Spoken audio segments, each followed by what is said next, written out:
यूं तो इटली में बहुत सारी तारीखी इमारत मौजूद हैं, लेकिन यहाँ मौजूद टेढ़ा मीनार, जिसे पीसा का टेढ़ा मीनार भी कहा जाता है, तारीखी एतबार से काफ़ी अहमियत का हामिल है।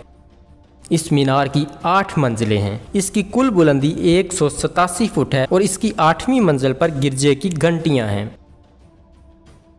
1172 में एक अमीर बेवा जिसका नाम बर्टाडी बर्नार्डो था, इसने मरते वक्त 60 सिक्के छोड़े और वसीयत की कि इनसे एक मीनार की तामीर के लिए पत्थर खरीदे जाएं।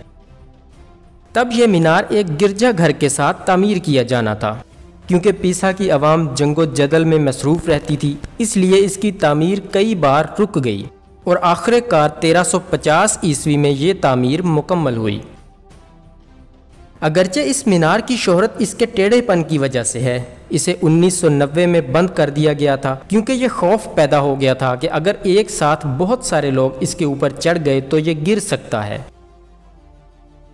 अक्सर लोग ये बात नहीं जानते कि इस मीनार की जगह और भी बहुत सी तारीखी इमारत मौजूद हैं, जिनमें चर्च, उसका घंटी टावर और कब्रिस्तान शामिल हैं, जबकि यह मीनार इन तामीरात में सबसे आखिर में तामीर किया गया था। चूँकि यह मीनार एक चर्च का घंटी टावर है, इसलिए इसकी चोटी पर 7 बड़ी घंटियाँ मौजूद हैं, जिनके मुख्तलिफ नाम भी हैं। इस टावर के झुकाव की असल वजह पीसा की नरम ज़मीन है, क्योंकि इस शहर में और भी बहुत सी इमारत झुकी हुई हैं, जिनमें चर्च ऑफ सान निकोला का घंटी टावर, इसके अलावा सेंट मिशेल डी स्काल्जी के चर्च से ताल्लुक़ रखने वाला घंटी टावर भी इसी तरह झुका हुआ है।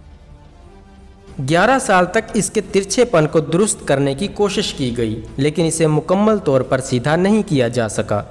एक दफ़ा तो सीधा करने की कोशिश में यह मीनार गिरते गिरते बचा और एक ही रात में ये इतना झुक गया था जितना 2 साल में झुकता था।